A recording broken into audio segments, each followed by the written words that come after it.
A firefighter who lost everything rushes into a burning building to save a homeless man. When he discovers who the man really is, his hands start trembling. Mike Sullivan's hands shook as he poured his third cup of coffee. The break room clock showed 11:47 p.m. 13 minutes left in his 24-hour shift at Detroit Fire Station 27. His worn turnout gear hung by the door, still damp from the day's earlier calls. "You look like shit," Tom Martinez said from across the break room table. The younger firefighter pushed a half-eaten sandwich away. "When's the last time you actually slept?" Mike gulped the coffee. "I sleep fine." "Yeah? Those bags under your eyes tell a different story." The phone in Mike's pocket buzzed. Another text from his brother James. "Third one today." He ignored it. "Your brother again?" Tom asked. "Yeah." Mike rubbed his face. The stubble felt like sandpaper. "He lost his job at the plant last month. Keeps asking for money. Man, that's rough." "How much has he dash?" The station's overhead speakers crackled. "Attention, all personnel. Budget meeting tomorrow at 0800. Mandatory attendance." "Great." Mike crushed his paper coffee cup. "More cuts coming. They can't keep cutting. We're already running skeleton crews." Tom stood up, tossing his sandwich wrapper in the trash. "You hear about Station 12? Down to 3 guys per shift now." Mike's phone buzzed again. This time he looked. "Need to talk. It's urgent. Please call me back." "Damn it, James," Mike muttered. His brother had been spiraling since losing his job. 20 years on the assembly line, then gone just like that. Detroit wasn't kind to auto workers anymore. The break room TV droned in the background, some late-night talk show host telling jokes to can laughter. Mike checked his watch again. 11:52 p.m. 8 minutes, he said. 8 minutes, and I can go home. The memories always hit harder at night.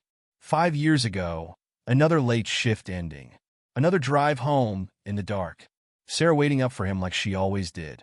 Then the drunk driver, the crash, the flames. He was off duty, no gear, no tools. Just his bare hands trying to pry open the crushed driver's door while Sarah. The alarm blared. Structure fire reported at 1879 Michigan Avenue. Abandoned commercial building. Possible occupant trapped inside. Engine 27, ladder 27. Respond immediately. Mike was already moving before the announcement finished. 20 years of muscle memory took over as he pulled on his gear. "Sullivan," Captain Rogers shouted from the apparatus bay. "You're over shift. Palmer's team can handle it." Palmer's still 20 minutes out. Mike fastened his helmet strap. "We go now, or someone dies." Rogers hesitated, then nodded. "Martinez, Peterson, Sullivan, you're with me. Let's move." The engine sirens pierced the winter night as they roared out of the station. Snow was falling, thick flakes illuminated by the flashing lights. Mike checked his oxygen tank pressure full. He could already see the orange glow in the sky ahead. "Dispatch update," the radio crackled. "Witness reports male victim on second floor. Heavy smoke showing." Mike's grip tightened on the handle above his seat. The engine took a corner hard, chains on the tires clattering against icy pavement. 3 minutes out, Rogers called from the front. "Sullivan, Martinez, you're going in?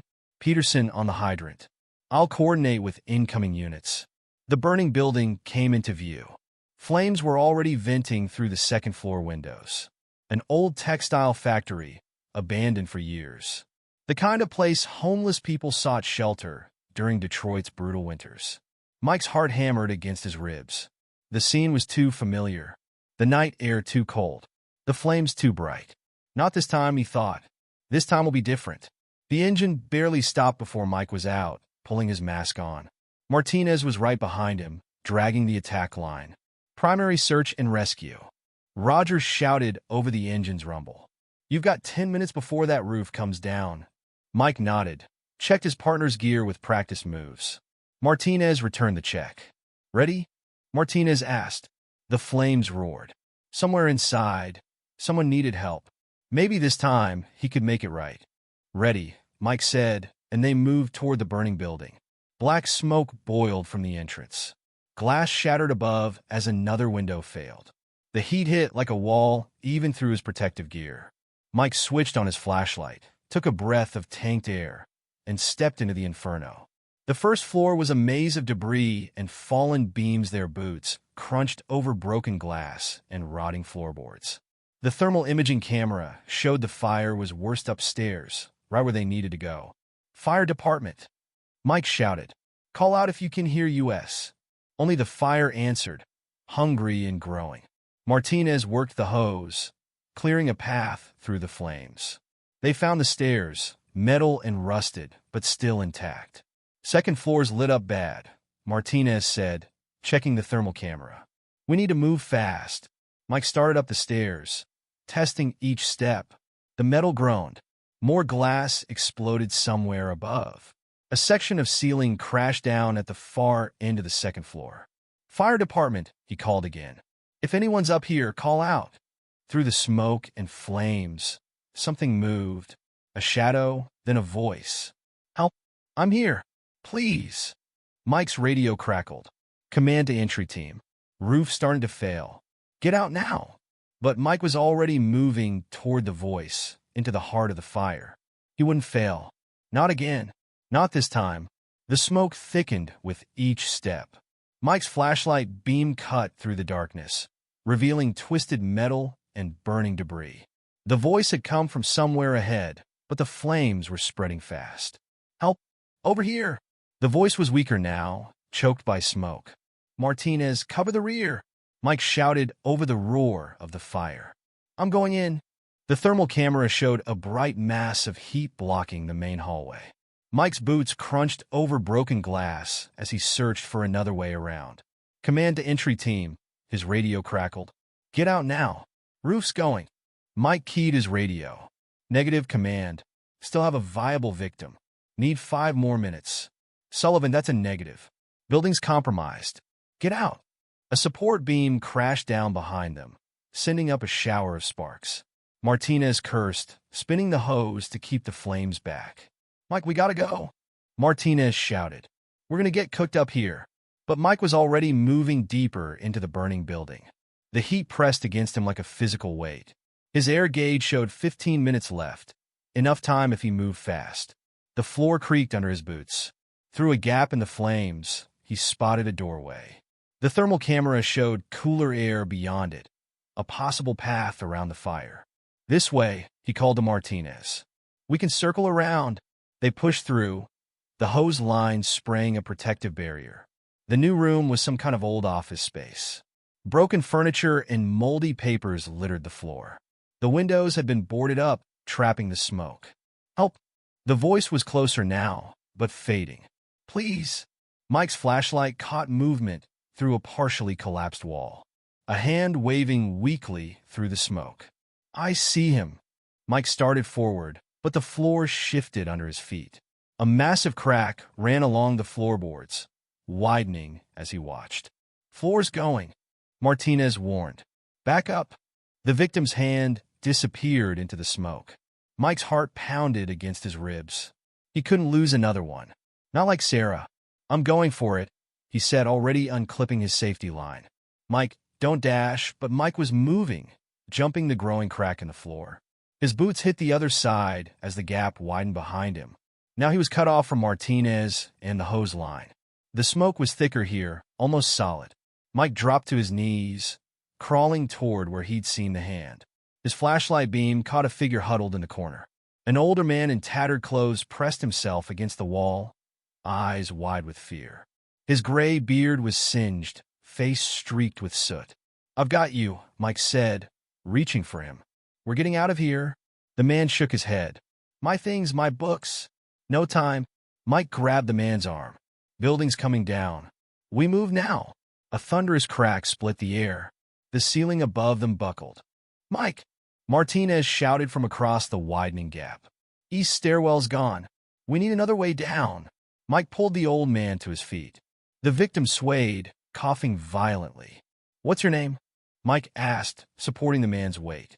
"Robert," the man wheezed. "Robert Chun." "Okay, Robert. We're getting out of here, but you need to trust me. Can you do that?" Robert clutched a scorched messenger bag to his chest. "My research, my life's work. Your life matters more." Mike checked his air gauge. 10 minutes left. "We need to move. Now." The floor groaned beneath them. Mike's radio squawked with urgent voices, but he couldn't make out the words through the roar of the fire. They stumbled toward the far wall, where Mike had spotted a fire escape through a broken window. Robert's legs kept buckling, forcing Mike to half-carry him. Almost there, Mike encouraged. Just a little further. The window was blocked by fallen debris. Mike propped Robert against the wall and started clearing a path, tossing burning chunks of wood aside with his gloved hands. Another section of ceiling collapsed behind them, cutting off their retreat.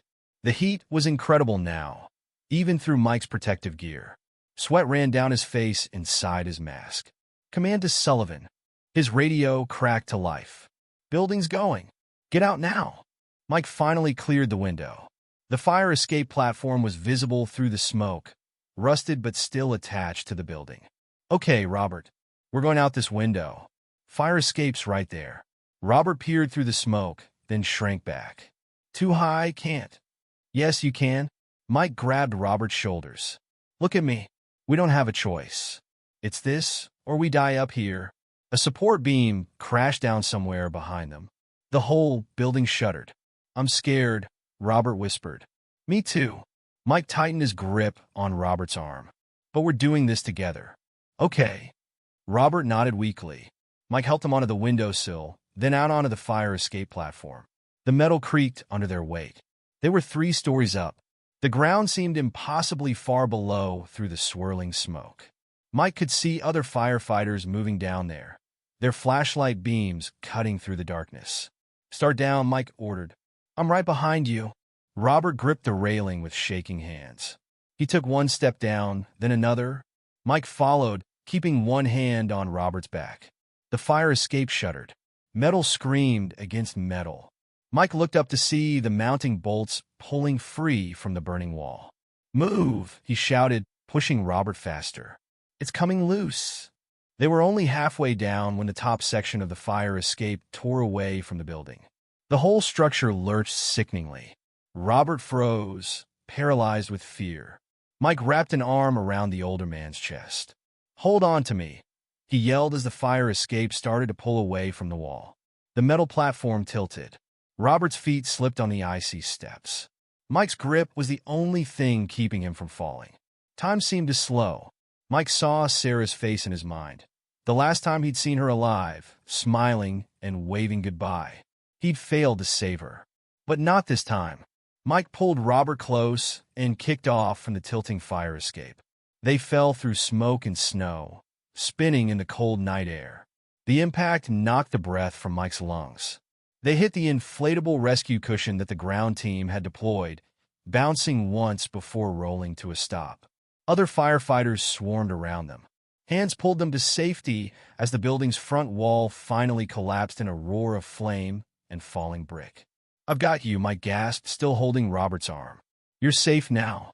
Robert stared at him with red-rimmed eyes. "Thank you," he whispered. "Thank you for not letting go." Mike helped Robert onto a waiting stretcher as paramedics rushed forward. The old man still clutched his scorched messenger bag. "Sullivan." Captain Rogers appeared through the smoke. "What the hell were you thinking? You could have gotten yourself killed." But Mike barely heard him. He watched as the paramedics fitted an oxygen mask over Robert's face. The old man's eyes never left Mike's until the ambulance doors closed. Mike's legs gave out.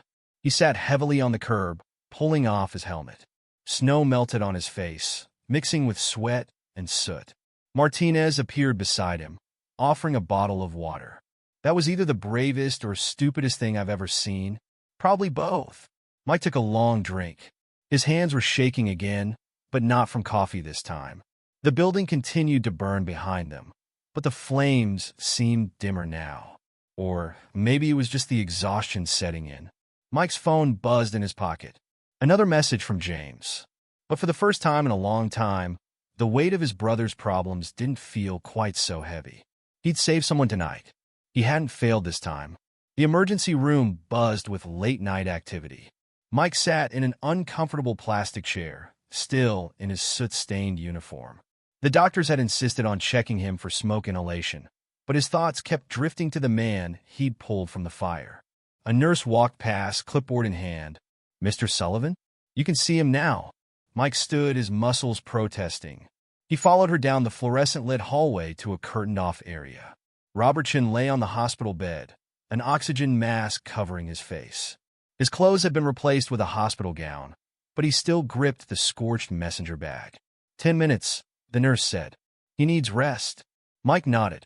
Robert's eyes opened as he approached the bed. The firefighter, Robert said, his voice rough. He pulled the oxygen mask aside. You stayed? Wanted to make sure you were okay. Mike gestured to the bag. Must be something pretty important in there. Robert's hands tightened on the bag. My life's work. 20 years of research. Notes, papers, manuscripts. Research. Robert coughed. I was a professor. University of Michigan. Quantum mechanics. Mike blinked. A professor? But why were you in that building? Robert's laugh turned into another cough. It's a long way down from tenure to homelessness. Amazing how quickly it can all slip away. A doctor appeared at the curtain. Mr. Chin, we have your test results. I should go, Mike said, standing. Wait. Robert grabbed his arm with surprising strength. Please. I don't have anyone else to talk to. Mike hesitated, then sat back down. The doctor moved to the bed, flipping through charts. Mild smoke inhalation, she said. We'd like to keep you overnight for observation. Do you have insurance? Robert's face fell. No, He's covered, Mike heard himself say. Fire Department Victim Assistance Program. The doctor nodded and left. Robert stared at Mike. Why did you do that? Because you needed help. Mike shrugged. Sometimes that's enough. Robert's eyes welled up. He clutched the bag tighter. I used to have everything, you know. Respect. A career. A family. What happened? My wife died.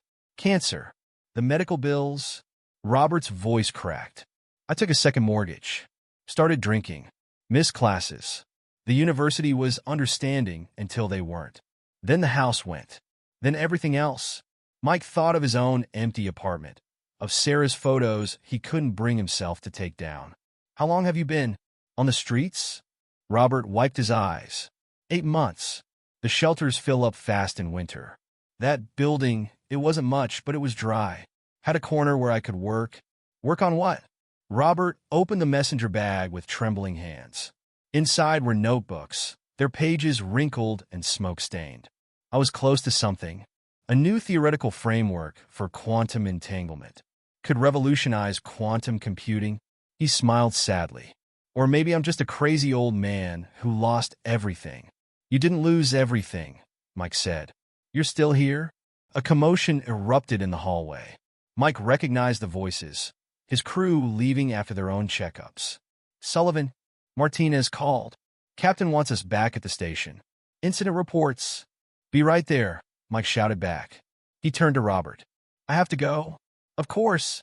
Robert settled back against the pillows. Thank you. For everything.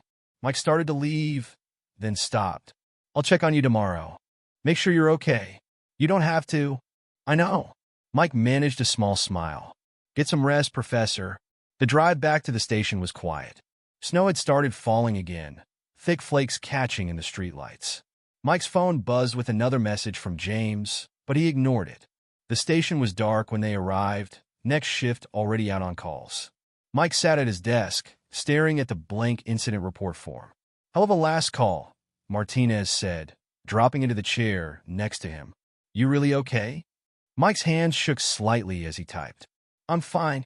Yeah? Because running into a collapsing building isn't exactly standard procedure. I saw someone who needed help. That's our job. Martinez leaned back. You gonna tell me what really happened up there? Mike's fingers hesitated over the keyboard. What do you mean? Come on, man. I saw your face when we got him out. Like you'd seen a ghost. The image of Sarah's car flashed through Mike's mind. The flames. His useless fists beating against the window. Just did what needed doing, Mike said quietly. Sullivan. Captain Rogers appeared in the doorway. My office. Now. Mike followed Rogers down the hall. The captain's office was cramped, walls covered in department citations and old helmets. Sit. Rogers pointed to a chair. Want to explain what happened tonight? It's all in my report, sir. The hell it is? Rogers leaned forward. You ignored direct orders. Went in without backup. Could have gotten yourself and that victim killed. But I didn't. That's not the point. Rogers slammed his hand on the desk. You've been taking too many risks lately. Pushing too hard. Ever since Sarah. Don't. Mike's voice was ice. Just don't. Rogers sighed. Look, I get it. You couldn't save her. But that doesn't mean you have to sacrifice yourself to save everyone else. Mike stood. Are we done here? Suspension, Rogers said. 3 days. Get your head straight. Sir, that's an order, Sullivan. Go home. Mike walked out, past Martinez's concerned look, past the empty break room. The night air hit him like a slap. His apartment was dark and cold when he finally got home. He stood in the doorway, Sarah's photos watching from the walls. His phone buzzed again. James. This time, he answered. Mike. His brother's voice was slurred. Thank God. I need help. I really messed up. Mike closed his eyes. In his mind, he saw Robert clutching his life's work in that burning building. A brilliant man who'd lost everything but still held on to hope. Where are you? Mike asked. I'm coming to get you. Sometimes that's all you can do. Help who's in front of you. Save who you can, even if you couldn't save everyone. 2 days into his suspension, Mike sat in the hospital parking lot, staring at the entrance. He'd visited Robert every day since the fire, bringing coffee and listening to stories about quantum physics he barely understood. His phone lit up. James again. Need money for rent. They're going to evict me. Mike turned off the phone. He'd spent yesterday helping James clean up his apartment, throwing out empty bottles and old takeout containers. Some messes couldn't be fixed so easily. The hospital's automatic doors slid open as he walked in. He knew the route by heart now, 3rd floor, room 312. But today, Robert's bed was empty. Mr. Chin checked himself out this morning, a nurse told him. Said he had somewhere to be. Mike's stomach dropped. Did he say where? No, but he left this for you. She handed him a folded piece of paper. Mike opened it outside. Robert's shaky handwriting filled the page. Asterisk Mike had to go back. My research. There's more in the building. Can't leave it behind. Thank you for everything. Robert asterisk, damn it. Mike was already running to his car. The burned building loomed against the gray sky, yellow caution tape fluttering in the wind. The fire department hadn't finished their investigation yet. The structure was officially condemned. He spotted movement through a broken first-floor window. A familiar figure climbing over debris. Robert, Mike shouted. Stop! The figure disappeared deeper into the building. Mike looked around. No one watching. He ducked under the caution tape and followed. The interior was a maze of charred beams and collapsed walls. Water from the fire hoses had frozen in black puddles on the floor. Every step echoed. Robert, his voice bounced off burned walls. It's not safe in here. Up here. Robert's voice came from above. I found it. Mike climbed the half-collapsed stairs, testing each step. The second floor was worse. Huge holes gaped in the floor, showing the level below. The cold air stank of wet ash. He found Robert in what was left of his corner, digging through debris. The old professor's hands were black with soot. They're here somewhere, Robert muttered. My backup notebooks. Years of work. Robert, we need to go. This whole place could come down. Just a few more minutes. I know they survived. They have to. A deep crack echoed through the building. The floor shifted beneath them. No more minutes. Mike grabbed Robert's arm. We're leaving. Now. You don't understand. Robert tried to pull away. This research, it could change everything. Quantum entanglement across macroscopic distances. Do you know what that means? I know you'll die if we don't get out of here. Another crack, louder. Debris rained down from above. Better to die than live without purpose, Robert said quietly. You understand that, don't you? I see it in your eyes. You're running from something too. Mike's grip loosened. That's different, is it? We both lost everything. Both trying to make it right. Robert turned back to the debris. Just let me look, please. The building groaned around them. But Mike didn't move. 5 minutes, he said. Then we go. No arguments. They dug through the wreckage together, moving burned furniture and fallen ceiling tiles. Robert worked frantically, muttering equations under his breath. The quantum state remains coherent, he was saying, even across space-time boundaries. Don't you see? It changes everything we thought we knew about reality. A thunderous crack split the air. The floor buckled. Time's up, Mike shouted. Move! But it was too late. The floor collapsed beneath them in a shower of sparks and splintering wood. They fell. Mike's firefighter training kicked in. He grabbed Robert, wrapping himself around the older man as they hit the floor below. Pain shot through his shoulder. They landed in what had been some kind of storage room. The collapse had blocked both exits with burning debris. You okay? Mike gasped. Robert nodded, coughing in the dust. My leg. I think it's broken. Mike tried his phone. No signal. The collapsed floor above had them trapped in a pocket of space, maybe 20 feet square. One small window, too high to reach, let in weak daylight. Someone will come, Mike said. They'll hear us. No one comes here. Robert's voice was bitter. That's why I chose it. No one looks for the people society throws away. I look for you. Robert fell silent. In the dim light, Mike could see tears cutting tracks through the soot on the old professor's face. Why? Robert finally asked. Why did you keep coming back? Mike thought of Sarah, of James, of all the people he couldn't save. Because sometimes that's all we can do, he said. Keep coming back. Keep trying, even when it's hopeless. Especially then, more debris shifted above them. The temperature was dropping as night approached. Mike could see his breath in the dusty air. Tell me about your research, he said. Make me understand. Robert's eyes lit up despite their situation. It started 20 years ago. I was studying quantum entanglement, particles that remain connected no matter how far apart they are. Einstein called it spooky action at a distance. Like a connection that can't be broken? Exactly. But I discovered something else. The connection doesn't just work across space. It works across time. Mike thought of Sarah, of those last moments, reaching for her through flames. You mean, the past and present aren't as separate as we think? Robert pulled a crumpled paper from his pocket, the only thing he'd found in the debris. Every moment exists simultaneously. The equations prove it, but you can't change the past. No. Robert's voice was gentle, but you can learn to live with it. The connection remains, even when everything else is lost. The building settled around them with an ominous creak. The light from the window was fading. Someone will come, Mike said again, but his voice was uncertain. You really believe that? I have to. They sat in silence as darkness crept in. The temperature kept dropping. Robert started shivering. Mike shrugged off his jacket, draping it over the older man's shoulders. Don't, Robert protested. You'll freeze. I'm fine. Mike stood, pacing to stay warm. Tell me more about quantum mechanics. Keep talking. So Robert talked about wave functions and probability clouds, about particles that could be in two places at once, about a universe where everything was connected, where nothing was truly lost. Hours passed. The cold became intense. Mike's shoulder throbbed where he'd hit the ground.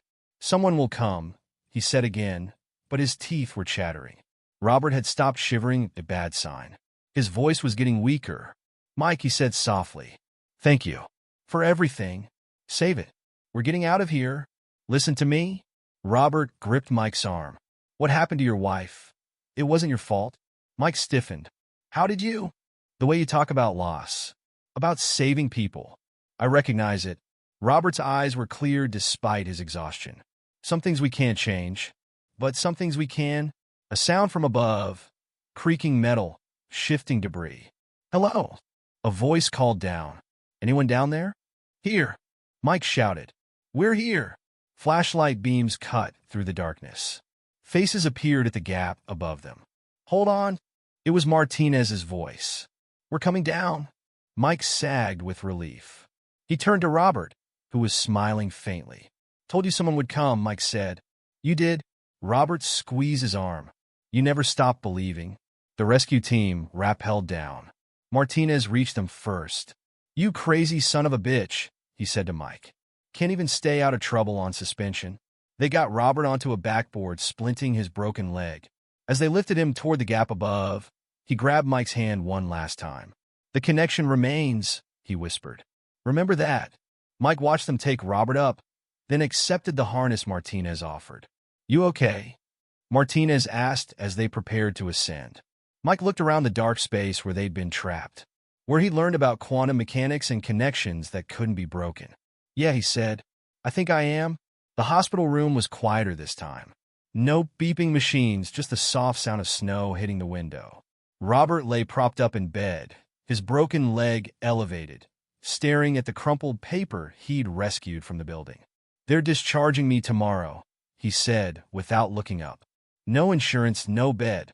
Mike shifted in the plastic chair. Where will you go? There's a shelter on Warren Avenue. If they have space, it's 20 degrees outside. I've survived worse. Robert finally looked up. Why are you still here, Mike? Your suspension's over. You can go back to your life. Mike's phone buzzed. Another text from James. They cut off my electricity. Need help? Maybe I don't want to go back, Mike said, turning off the phone. Maybe I'm tired of watching people fall through the cracks. You can't save everyone. No, but I can save you. Robert's hands trembled on the paper. What do you mean? I have a spare room. It's not much, but no. Robert's voice was sharp. I won't be your redemption project. That's not what this is, isn't it? Robert's eyes were fierce. You couldn't save your wife. Couldn't save your brother. So now you're trying to save the homeless professor. Make everything right again.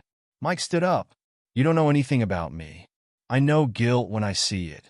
I see it every morning in the mirror. Robert softened his voice. You're a good man, Mike Sullivan. But you can't fix the past by trying to save everyone in the present. Watch me.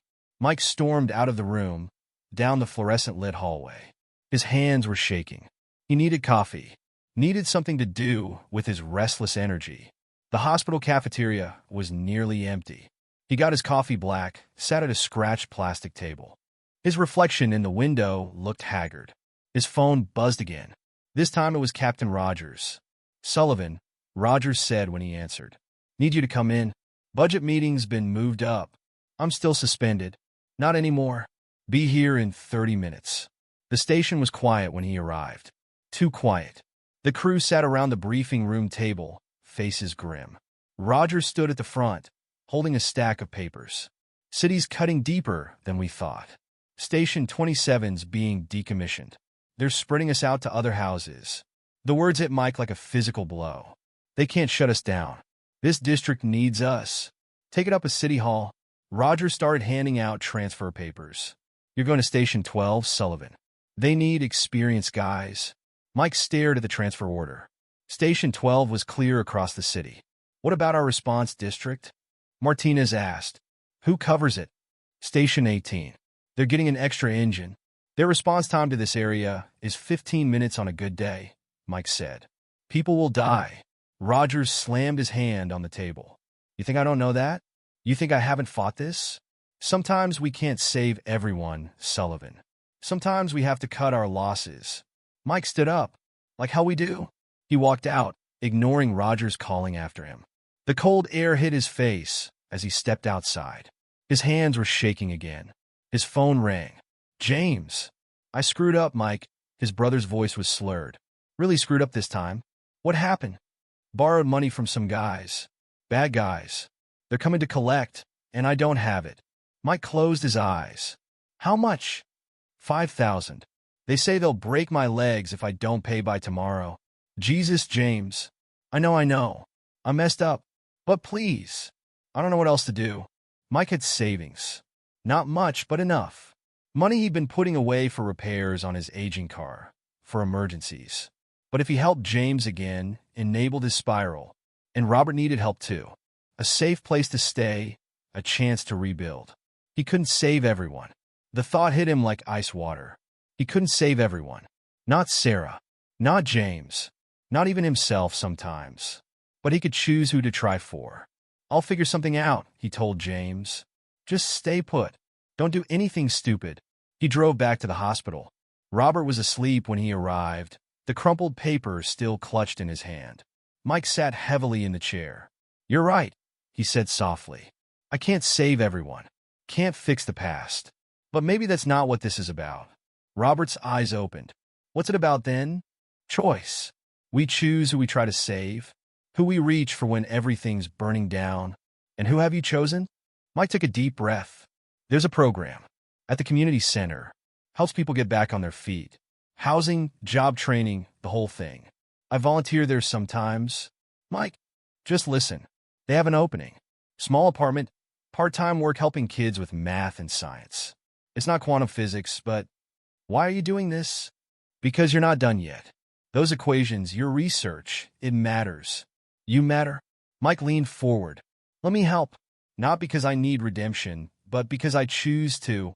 Robert was quiet for a long time. Snow fell outside the window, soft and steady. My leg will take months to heal, he finally said. So you'll have time to work on your theories. The apartment. I can't afford Dash, it's subsidized. Part of the program. Robert's hands tightened on the paper. And if I fail? If I'm just a crazy old man chasing impossible dreams? Then you'll fail knowing someone believed in you. More silence. The snow kept falling. The kids, Robert said, will they really want to learn from a homeless professor? They'll want to learn from someone who never gave up, who kept believing in connections that couldn't be broken. Robert's eyes were wet. You're a stubborn bastard, Mike Sullivan. Look who's talking. They both laughed, a release of tension. Outside, the snow covered everything, making the world clean and new. Okay, Robert said quietly. Okay, I choose to try. Mike nodded, something tight in his chest finally loosening. His phone buzzed. James again. He let it go to voicemail. Some choices were hard. Some people we couldn't save, no matter how much we wanted to. But sometimes, just sometimes, we could choose to reach into the fire and pull someone back from the edge. Sometimes that was enough. The community center apartment was small but clean. One bedroom, a kitchenette, a window that faced east. Mike helped Robert hobble through the door on his crutches, carrying a duffel bag of donated clothes. Home sweet home, Mike said, setting the bag down. Robert stood in the center of the room, looking lost. It's been so long since I had walls. A roof. Beds through there. Bathrooms got grab bars for your leg. And here, Dash, Mike pulled something from his jacket. A key on a plane ring. It's yours. Robert took the key with trembling fingers. I don't know how to thank you. Just don't give up. That's all I ask. Mike's phone buzzed. A voice message from James. He'd been avoiding his brother's calls all week. Go, Robert said. Handle what you need to handle. I'll be fine. Mike hesitated. You sure? I'm a grown man, Sullivan. I can manage one night alone. But something felt wrong. A pressure in the air, like before a storm. I'll check on you tomorrow, Mike said. The center director has my number if you need anything. Outside, snow was falling again. Mike sat in his car, finally playing the voicemail. They're coming tonight, James slurred. Said they're done waiting. Mike, please. I'm scared. Mike started the car. He knew where this was going. Had seen it before. James would keep spiraling, keep pulling them both down. The choice should have been easy. He was halfway to James's apartment when the call came. Sullivan. Martinez's voice was urgent. Fire at the community center. 3rd floor. Mike's heart stopped. Robert. Engine 12's responding, but they're caught in traffic. We're off duty, but we're closest, Dash. Meet me there. Mike hit the lights, pushing his old car to its limits. Smoke was visible from blocks away, lit orange by the setting sun. The community center was a converted warehouse. Modern sprinkler system, good fire doors. But the 3rd floor, that's where the residential units were. Robert's apartment. Mike squealed into the parking lot. Martinez was already there in his pickup, pulling on spare turnout gear. Fire department's 5 minutes out, Martinez said. Sprinklers are keeping it contained, but Dash, an explosion rocked the building. Glass shattered from 3rd floor windows. Gas line, Mike said. We're not waiting. They grabbed air tanks and masks from Martinez's truck. Not a full kit, but it would have to do. Mike. Martinez grabbed his arm. We're not equipped for this. We need to wait for Dash, another explosion. Screams from above. Mike pulled on his mask. You coming or not? They hit the stairs at a run. 2nd floor was clear. 3rd floor. Heat slammed them as they opened the stairwell door. The hallway was full of smoke. Fire department. Mike shouted. Call out. Voices answered. Crying. Screams. They started clearing apartments, helping residents to the stairs. "Which unit?" Martinez yelled over the roar of flames. 314. Mike coughed. The smoke was getting thicker. "East side." They pushed through the heat. Mike's heart pounded against his ribs. "Not again. Please, not again." Unit 314's door was hot to the touch. "Locked." "Robert." Mike pounded on the door. "Robert." A weak voice answered. "Mike?" The door's stuck. Mike slammed his shoulder into the door. Once. Twice. The frame splintered. The apartment was an inferno. The gas explosion had blown out the windows, feeding the flames with fresh air. Robert lay by the kitchenette, pinned under a fallen beam. His crutches were just out of reach. "I tried to cook something," he gasped. "The stove. I must have left it on." "Don't talk." Mike tried to lift the beam. It wouldn't budge. "Martinez. Need help here." But Martinez was gone, helping other residents. The heat was incredible. Mike's borrowed gear wasn't meant for this kind of fire. His air tank gauge was already in the red. "Go," Robert wheezed. "Get out while you can." "Not without you. Always the hero." Robert smiled through his pain. "But sometimes we have to let go." "No." Mike stripped off his protective coat, wrapping it around Robert. "Not this time." The ceiling groaned. Part of it collapsed near the door, blocking their escape. Mike's mask was fogging. Black spots danced at the edges of his vision. Not enough air. "The window," Robert pointed with a shaking hand. "Fire escape." Mike looked. The explosion had damaged the fire escape, leaving a twisted wreck of metal. But the next building wasn't far. Maybe 15 feet. "Can you move if I lift the beam?" Robert nodded weakly. Mike braced himself. Every muscle screamed as he heaved against the wooden beam. It lifted just enough. Robert dragged himself clear, crying out as his broken leg scraped the floor. "Hold on to me," Mike ordered, pulling Robert up. "Don't let go." They stumbled to the window. The drop was 3 stories to concrete. "We'll never make it," Robert said. "We will." Mike's vision was tunneling. No air left. Together, he pulled off his mask, fitting it over Robert's face. "Breathe." The next building's roof seemed impossibly far. But he'd made this jump before, had learned from failure. "Trust me," he told Robert. "One last time." Robert's grip tightened on his arm. "I do." Mike heard Martinez shouting from somewhere behind them. Heard the wail of approaching fire trucks. Too late. The ceiling was coming down. The floor buckled beneath them. Now or never. Mike wrapped his arms around Robert. Remembered Sarah. Remembered quantum entanglement and connections that couldn't be broken. They jumped. Time stretched like elastic. The cold air. The heat at their backs. The ground so far below. Impact knocked the breath from Mike's lungs. They hit the other building's roof hard, rolling. Pain exploded in Mike's shoulder. His head cracked against concrete. "But they made it." "Robert?" His voice was raw. "Talk to me." "Still here?" Robert's hand found his in the darkness. "Still holding on?" Flashlight beams cut through the smoke. Voices called out. "Here." Mike tried to shout, but no sound came. It didn't matter. They'd made it. They'd both made it. His phone buzzed in his pocket. James. Always James. But for the first time, Mike didn't feel the pull. Didn't feel the weight of failure. Sometimes we have to choose who to save. Sometimes we have to trust the leap. "Thank you," Robert whispered, "for believing." Mike squeezed his hand as consciousness faded. Through the smoke, he thought he saw Sarah smiling. Not every connection could be broken. Not every fall ended in flames. Sometimes we just had to trust. Had to jump. Had to believe someone would catch us when we fell. The hospital ceiling came into focus slowly. White tiles, fluorescent lights, the steady beep of monitors. Mike tried to move, and pain shot through his shoulder. "Easy there, hero." Martinez sat in a chair beside the bed. "Doc says you dislocated your shoulder and got a nasty concussion." Mike's throat felt like sandpaper. "Robert?" "He's okay. Room next door. Smoke inhalation, some burns, but he'll make it." Martinez leaned forward.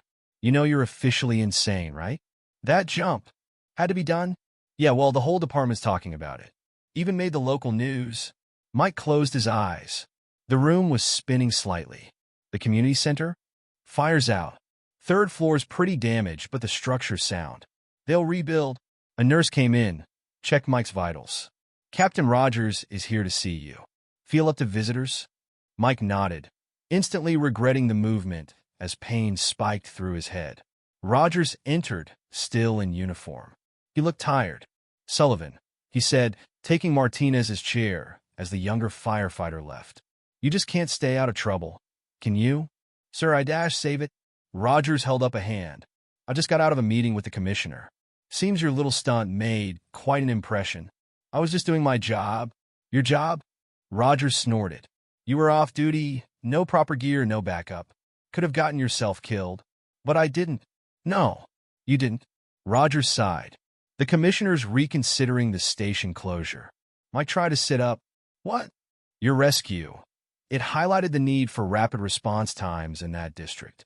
Plus, the community center board is raising hell about how long it took Engine 12 to arrive. So Station 27 might stay open. Reduce staff, but operational. Rogers stood. Get some rest, Sullivan. We'll need you back when you're healed. After Rogers left, Mike lay back processing. His phone sat on the bedside table. 3 missed calls from James. A soft knock at the door. Robert wheeled himself in, leg cast propped up, oxygen tube under his nose. You look terrible, Robert said. Speak for yourself. They sat in comfortable silence for a moment, the monitors beeping softly. I found something in the wreckage, Robert finally said. He pulled a scorched notebook from his robe pocket. The last of my research notes. Somehow survived both fires. Maybe the universe is trying to tell you something. Maybe. Robert opened the notebook. I've been thinking about quantum entanglement, about connections that persist across space and time. Robert, let me finish. I always thought my research was about particles, about physics. But maybe it was about something else. He looked up. Maybe it was about people, about the connections that hold us together even when everything else falls apart. Mike's phone buzzed again. James. Some connections are harder than others, Mike said. All connections take work. Take trust. Robert wheeled closer. You trusted me to make that jump. Now maybe it's time to trust yourself. Mike picked up the phone. I couldn't save my wife. No, but you saved me. And maybe, Robert gestured at the phone, maybe you can save your brother too. Not by enabling him, but by being there, by believing in the connection. Mike stared at the phone. 5 missed calls now. I don't know how, he admitted. Neither do I. But I'm willing to try if you are. Robert pulled something else from his pocket. A business card. The center runs addiction counseling programs, support groups for families. You won't go. Maybe not. But you can. Mike's hands shook as he took the card. Outside the window, snow was falling again, soft and steady. His phone buzzed. James. This time he answered. Mike. His brother's voice was small, frightened. I saw the news. The fire. Are you okay? I'm alive. Mike took a deep breath. James, we need to talk. I know I messed up. The loans, the drinking. I can't do it anymore. There's a program. At the community center. If you want. Silence on the line. The snow fell. Will you? James's voice cracked.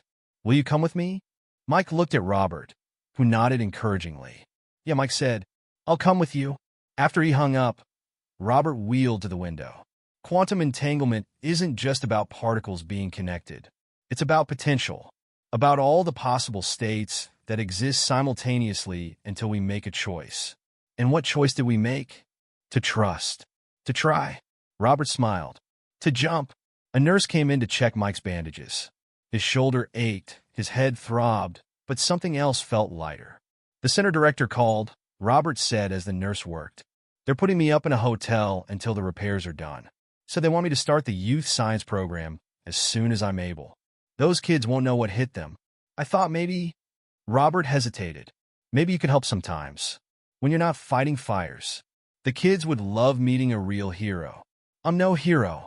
Tell that to the parents of everyone we got out of that building. Robert's eyes were serious. Sometimes a hero isn't about saving everyone.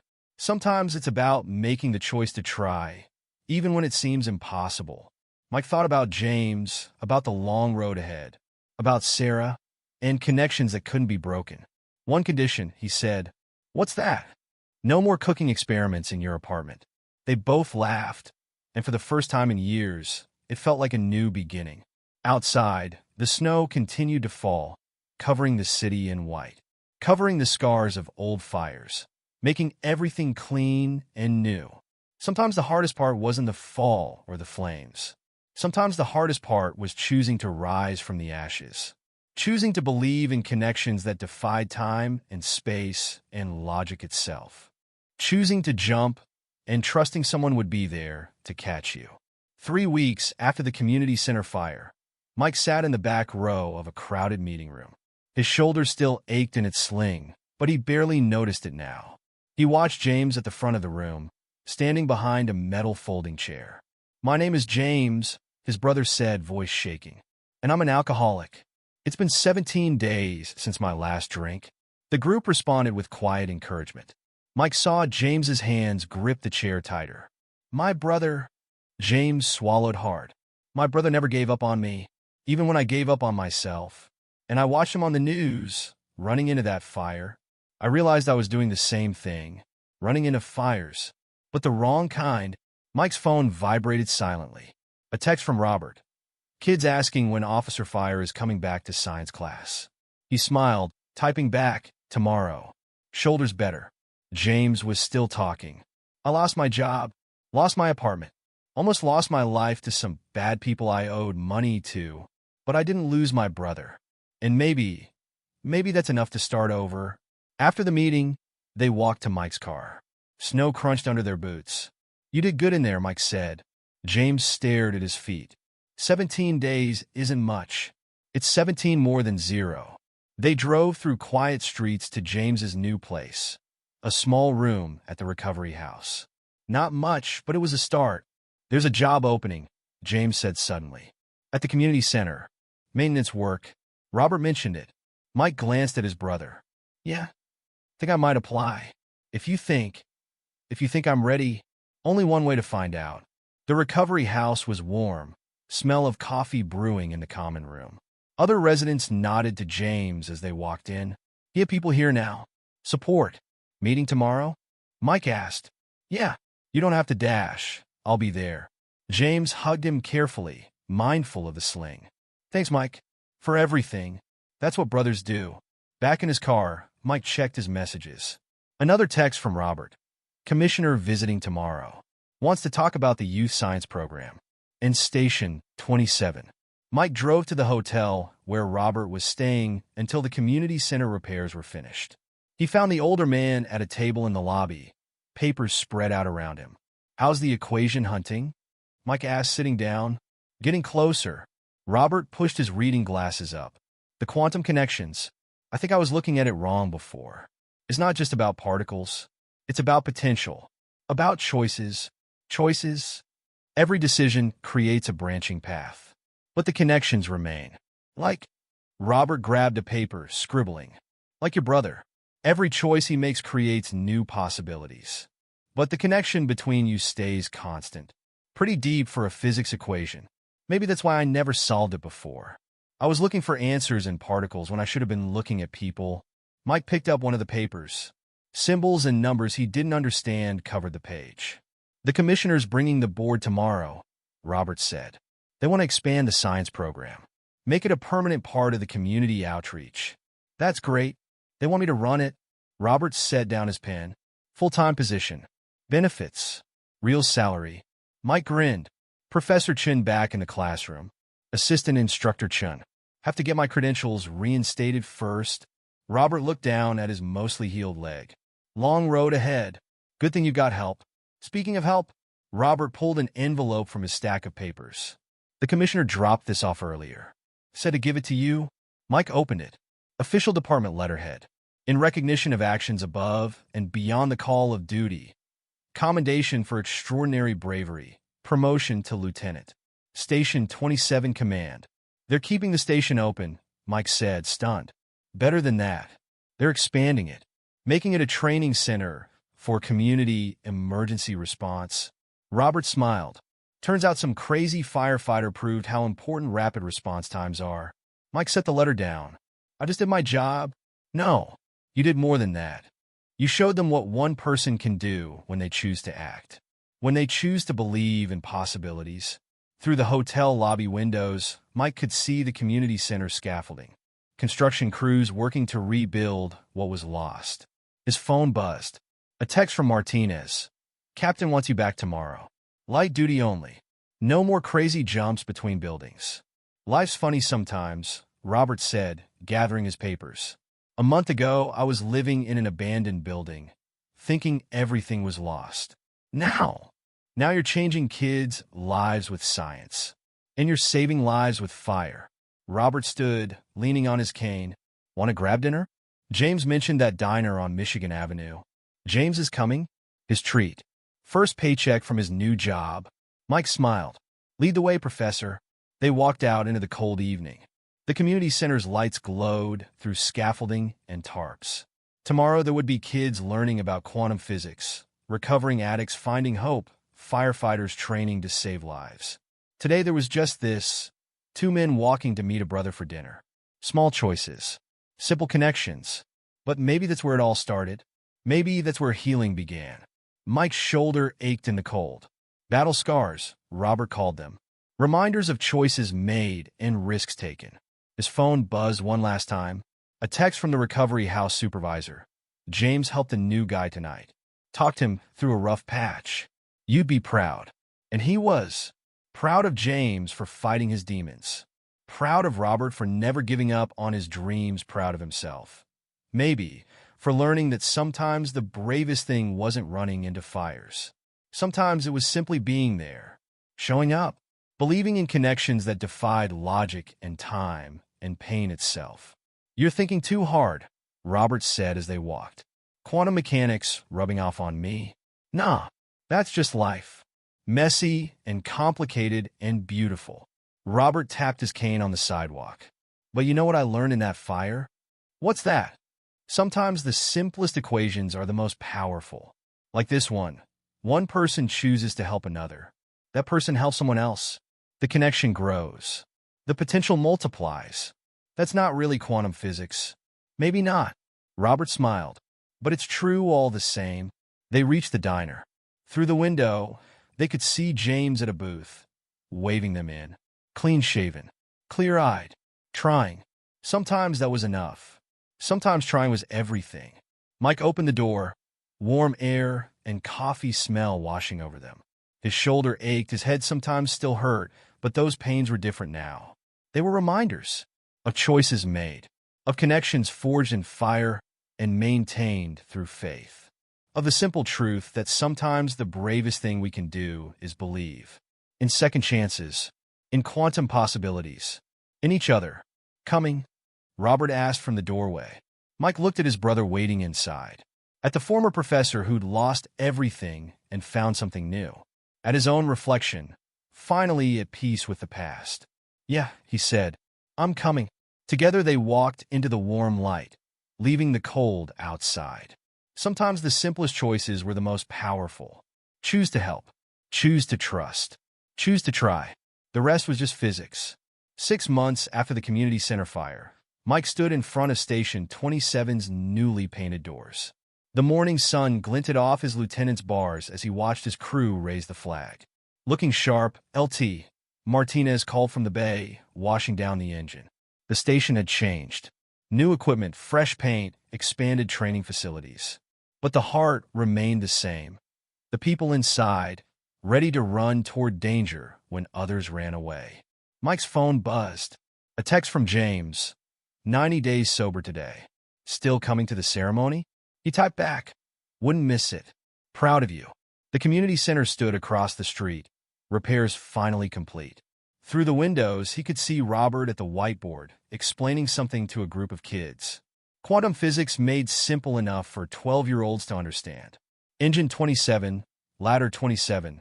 Respond to structure fire at 1879 Michigan Avenue. Mike's heart skipped. The same address.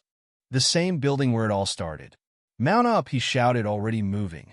His crew responded instantly, practiced movements born of endless drills. The engine sirens cut through morning traffic. Mike watched the city blur past, remembering another night, Another fire. First time back? Martinez asked from the driver's seat. Yeah. The abandoned building came into view. Smoke poured from broken windows, but something was different this time. Construction crew on site, dispatch reported. Building was being renovated. All workers accounted for. Mike smiled. No one living there anymore. The city was finally cleaning up these old places, turning them into something new. They contained the fire quickly. Good equipment, good training, good response time. Everything working like it should. Afterward, Mike stood in what used to be Robert's corner. Construction plans lay scattered nearby. Affordable housing units, community spaces, a new start. His phone buzzed. Robert, kids want to know if you'll demonstrate fire safety at next week's science fair. Only if you explain quantum entanglement to my rookies, he replied. Back at the station, he found a surprise visitor in his office. James. His brother stood straighter now, clear-eyed in his community center maintenance uniform. Everything okay? Yeah, just... James held out a small bronze chip. 90 days. Wanted you to have this one. Mike took the sobriety chip, feeling its weight. You earned this. We earned it. Couldn't have done it without you. James sat down. Got something else too. Remember that money I owed? Those guys. Mike tensed. What about it? Paid it off. Last payment today. James grinned. All legal. All clean. Used my salary from the center. Pride swelled in Mike's chest. That's great, James. Robert helped me set up a budget. Guy's good with numbers. Who knew? Speaking of Robert, Mike checked his watch. We're going to be late? They drove to the community center together. The main hall was packed, families, firefighters, city officials. Robert stood at the podium, leaning slightly on his cane. Today we celebrate more than just the reopening of a building, he was saying. We celebrate the connections that bind a community together, the choices that transform lives. Mike watched from the back as Robert announced the new programs: emergency response training, addiction recovery support, youth science education. Different paths toward the same goal, helping people find their way back from the edge. And none of this would be possible, Robert continued, without the people who choose to run toward danger instead of away, who choose to believe in second chances, who choose to trust in connections that transcend our understanding. The audience applauded. Mike felt James squeeze his shoulder. Quantum entanglement, Robert said, adjusting his glasses, teaches us that particles once connected remain connected, no matter how far apart they become. But it's not just particles. It's people. It's choices. It's the invisible threads that hold us together, even when everything else falls apart. More applause. Mike saw familiar faces in the crowd: recovery house residents, science program kids, firefighters from Station 27. All connected, all choosing to try. After the ceremony, he found Robert in his new office, hanging his framed physics degrees next to news clippings about the fire. Nice speech, Mike said. Meant every word. Robert sat behind his desk. The university called. They want me to guest lecture next semester. You gonna do it? Maybe. Part-time. Robert smiled. Got more important work here? Mike picked up one of the news clippings. His own face looked back, soot-stained and determined. Still think about that night? Robert asked. Sometimes. Mike set the clipping down. But differently now. How so? Used to see only what I lost. Now I see what was possible. He gestured at the degrees, the office, the new life growing from ashes. See what is possible. Quantum possibilities. Robert's eyes twinkled. Speaking of which, your brother's doing amazing work with our maintenance team. Natural leader. Yeah. Pride warmed Mike's chest again. Yeah. Helps the new guys especially. Shows them it's okay to start over. Mike's radio crackled. Another call, another chance to help. Go, Robert said. Do what you do best. Outside, Mike paused to watch the flag wave above Station 27. His phone buzzed one last time. A text from James. Dinner tonight? My treat. Got a promotion to head of maintenance. Mike smiled, typing back. Wouldn't miss it. Bring Robert. The engine sirens called. His crew waited, ready to face whatever came next. Some things hadn't changed. There would always be fires to fight, people needing help, choices to make. But other things had changed entirely. He wasn't running into fires to escape his past anymore. Wasn't trying to save everyone to make up for those he couldn't save. Now he ran in because people needed help. Because sometimes all it took was one person choosing to try, to believe, to trust. One choice leading to another. Connections forming, growing, multiplying. Quantum possibilities becoming reality. Mike climbed into the engine, checking his crew's gear out of habit. The sirens wailed to life. "Ready, LT?" Martinez asked from the driver's seat. Through the windshield, Mike could see the community center, the station, the city stretching out before them. Could see all the lives intertwined, all the choices yet to be made. "Yeah," he said. "Ready?" They rolled out into the morning light, toward whatever waited ahead. But this time was different. This time he wasn't running from the past or trying to fix it. This time he was simply doing what needed to be done. Helping who needed help. Being there. Sometimes that was enough. Sometimes that was everything. The engine turned toward the call, carrying them forward into whatever came next. Behind them, the flag flew over Station 27. The community center buzzed with new life, and somewhere in the quantum realm of possibility, particles remained connected across time and space. Just like people, just like choices, just like hope itself, forever entangled in the endless dance of what was, what is, and what could be. Mike checked his air tank out of habit, though he knew it was full, ready for whatever came next, ready to keep choosing, keep trying, keep believing, ready to run into the fire, not because he had to, but because he could, because sometimes that's all it takes. One choice, one connection, one chance to make a difference. The rest was just physics,